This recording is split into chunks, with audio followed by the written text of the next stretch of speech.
Spot live തുടരുന്നു. EP. ജയരാജന്റെ ആത്മകഥാ വിവാദത്തിൽ കുറ്റപത്രം സമർപ്പിച്ചു. DC books editor A.V. ശ്രീകുമാറിനെ ഏകപ്രതിയാക്കിയാണ് കുറ്റപത്രം.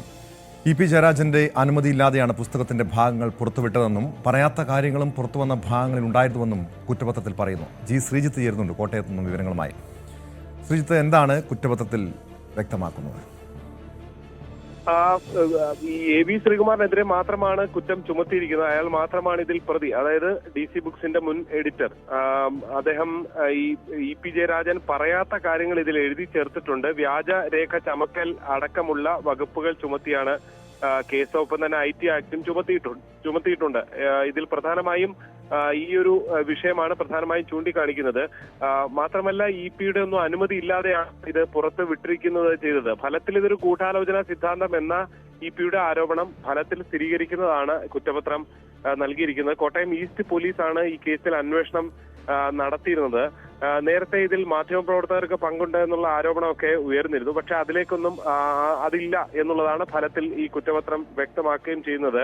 നമുക്കറിയാം, ചേലക്കര പാലക്കാട് ഉപതെരഞ്ഞെടുപ്പുകൾ നടന്ന സമയം ചേലക്കരയുടെ പോളിംഗ് ദിവസമായിരുന്നു ഈ ഒരു വളരെ വിവാദമായ കട്ടൻ ചായയും പരിപ്പുവടയും എന്ന നിലയിൽ ഇ.പിയുടെ ആത്മപ്രകാശനം എന്ന നിലയിൽ ആദ്യം ഒരു മലയാള പ്രിന്റ് മാധ്യമത്തിലും ഇംഗ്ലീഷ് മാധ്യമത്തിലും പിന്നീട് ചാനലുകളിലേക്കും ഇത് പകർന്നു നൽകുന്നത്. പ്രിന്റ് മാധ്യമത്തിലായിരുന്നു ഇത് തുടക്കത്തിൽ പുലർച്ചെ തന്നെ അച്ചടിച്ച് വരുന്ന സാഹചര്യം ഉണ്ടായിരുന്നത്.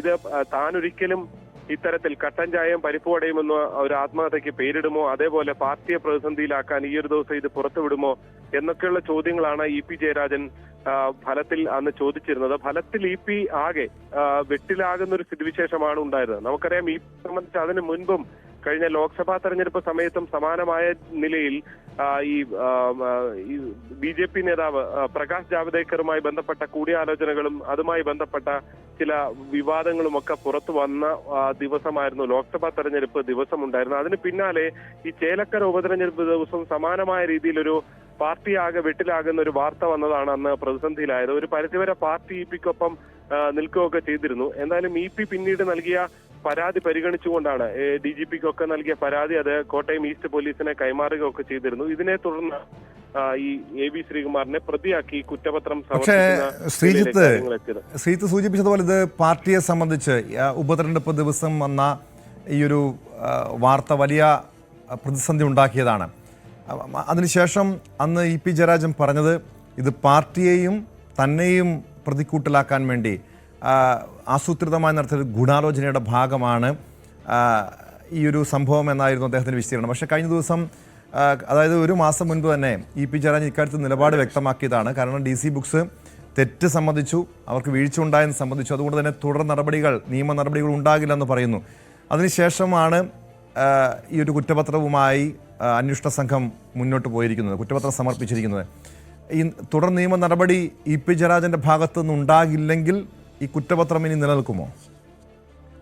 സ്വാഭാവികമായിട്ട് സാങ്കേതികമായിട്ടുള്ള കാര്യമാണ്. എന്തായാലും കോടതിയാണ് ഇനി അത് അറിയിക്കേണ്ടത്. കോടതിയെ അറിയിച്ച ശേഷം ഇയാൾക്ക് പരാതിയില്ല എന്ന് അറിയിച്ചാൽ തുറന്ന കോടതിയാണ് ഇക്കാര്യത്തിലൊരു അന്തിമമായ തീരുമാനം എടുക്കേണ്ടത്. നിലവിൽ എന്തായാലും പോലീസിന് ഇ.പി പുറത്തു പറഞ്ഞെങ്കിലും പോലീസിനെ അത് അറിയിക്കുകയോ ഒരുപക്ഷെ രേഖാമൂലം പരാതിയില്ല എന്നൊക്കെ ചൂണ്ടിക്കാണിച്ചുകൊണ്ട് നടപടികളിലേക്ക് കടന്നു എന്നത് വ്യക്തമല്ല. മാധ്യമങ്ങളിൽ പ്രതികരണം നടത്തുക എന്നുള്ളതിനപ്പുറത്തേക്ക് ഇതിൽ രേഖാമൂലം നടപടികൾ നിയമപരമായ നടപടിക്രമങ്ങൾ പൂർത്തിയാക്കേണ്ടതുണ്ടല്ലോ ടോം.